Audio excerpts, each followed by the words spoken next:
भगवंताचं नामस्मरण केलं पाहिजे। पण करतो का आपण भगवंताचं नामस्मरण? आपण नामस्मरण करतो, पण कसं महाराज? वार बदलला का देव बदलतो। सोमवार आला का महादेवाचं करतो, मंगळवार आला का गणपतीचं, बुधवार आला का विठ्ठलाचं करतो, मग पुन्हा गुरुवार आला का त्या ठिकाणी दत्तात्रयांची आपण भक्ती करायला लागतो, शुक्रवार आला का एखाद्या देवीची करतो आपण भक्ती, नाही का? करता का नाही तुम्ही? उपवास सुद्धा सोमवार, मंगळवार, बुधवार, बायांना तर सगळे उपवास असतात, फक्त 1-2 खाडे करतात। शुक्रवार आला का आपण त्या ठिकाणी देवीचं भजन करतो। आई भवानी तुझ्या कृपेने तारस भक्ताला, आई भवानी तुझ्या कृपेने तारस भक्ताला, आई भवानी तुझ्या कृपेने तारस भक्ताला, अगाध महिमा तुझी माऊली वारी संकटाला, आया मावली संकटबाई, मावली संकटबाई, धावून ये लवकर आज गोंधळाला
अशी आपण भक्ती। शुक्रवार झाला का देवीची भक्ती, शनिवार झाला का अंजनीच्या सुता तुला रामाचं वरदान, एक मुखाने बोला बोला जय जय हनुमान।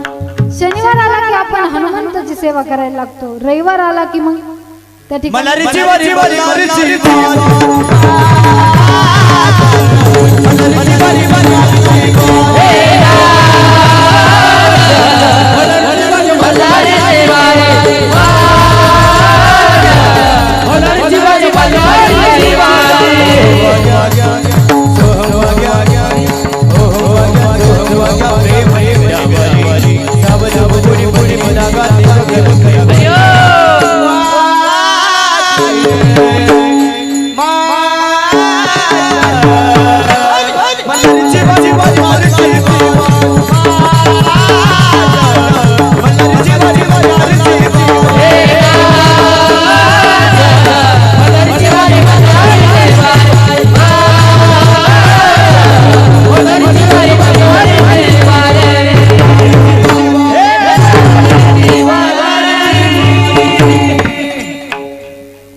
महाराजांना करता एकदा टाळ।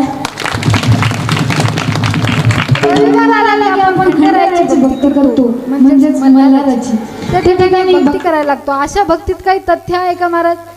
एक निष्ठा असलं पाहिजे महाराजांनी, कोणत्या तरी एका देवाची भक्ती करा।